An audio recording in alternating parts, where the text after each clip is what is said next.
Mimicry കഴിഞ്ഞപ്പോ അതല്ല, ഞാൻ ഒരു കാര്യം പറഞ്ഞു. നമ്മളെ കുതിരവട്ടം പപ്പുചേട്ടന്റെ സൗണ്ട് അത് നിർത്തവർക്ക് മിമിക്രി എടുക്കുമ്പോ ഇവിടുന്ന് സൗണ്ട് വന്നു കഴിഞ്ഞാൽ ചിലപ്പോ അതിന്റെ ഒപ്പൊക്കെ ഞാൻ പാടും. ഞാൻ പറഞ്ഞ കേട്ടോ, എന്താ പറഞ്ഞേ?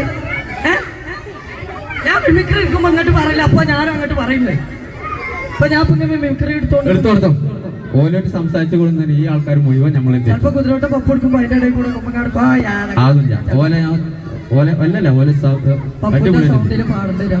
അടിപൊളിയായിട്ട് കേൾക്കും. റെഡിയാണോ? എന്നാ ആദ്യം നല്ലൊരു ഗൈഡ് മിമിക്രി ആണോ? അപ്പൊ ആരാണ് ആദ്യം? പപ്പുചേട്ടൻ. അപ്പൊ മണിച്ചിത്രത്താഴ് എന്ന് പറഞ്ഞ സിനിമയില്, മോഹൻലാല് മണിച്ചിത്രത്താഴിലെ സിനിമയില് പപ്പുചേട്ടൻ പറഞ്ഞൊരാളുണ്ട്, കണ്ടിട്ടോ? സൗണ്ട് എടുത്താ അറിയോ? റെഡിയാ? ദാസപ്പൂ എന്നെ ശരിക്കും എന്റെ പെരുമാറ്റത്തിന് എന്തെങ്കിലും പന്തികളുണ്ടോന്ന് ഒന്ന് നോക്കിക്കേ. ഇന്നലെ രാത്രി മാടമ്പള്ളി മുറ്റത്ത് വെച്ച് കണ്ട ആളിനെ അകത്ത് കെട്ടിയിട്ടുണ്ട്. വേറെ ആരുമല്ല, മാടമ്പള്ളിയിലെ പഴയ തമിഴിൽ തന്നെയാണ്. അസമയത്തവിടെ നിൽക്കാതിരുന്നുണ്ടല്ലോ, ആയുസിന്റെ ബലം കൊണ്ടാ 4 തകിട് കുടിച്ചിട്ടുണ്ട്. എന്റെ ഈ തകിടത്ര മോശമൊന്നല്ല. ഇതൊരു പണിയുണ്ട്. നെഞ്ചിയമ്മന്റെ സൗണ്ട് എടുത്താലോ? നെഞ്ചിയമ്മ എന്നൊരാളൊക്കെ എടുക്കണം, കണ്ടക്കണം, പാട്ട് എടുക്കണം. അതിന്റെ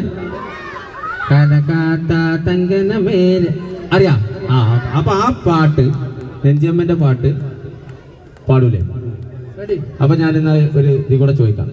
നെഞ്ചിയമ്മക്ക് കൊമ്പങ്കാട് പോയാരാന്നറിയോ? ഇല്ല മോനെ. കുഞ്ഞാപ്പു ആരാന്നറിയോ? ഇല്ല, എനിക്കറിയില്ല. നെഞ്ചമ്മ പാടാൻ പോണ പാട്ട് എവിടെ, ഏത് പടത്തിലെന്നറിയോ? എന്റെയാണോ? இல்ல மனே, எங்களுக்கு பாட்டுன்னா ரொம்ப பிடிக்கும். நான் காலையில எந்திரிச்சு கொட்டாயில வரும்.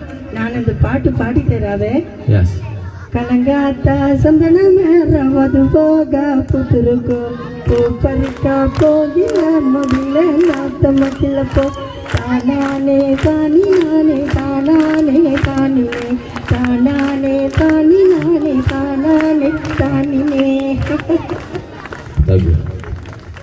കൈ അടിച്ചാൽ അതിന്റെ കൂട്ടത്തിൽ അടിച്ചതുകൊണ്ടേ, ഒപ്പം അടിച്ചതുകൊണ്ട് പിന്നെ നടിക്കാൻ പറയേണ്ട ആവശ്യമില്ല.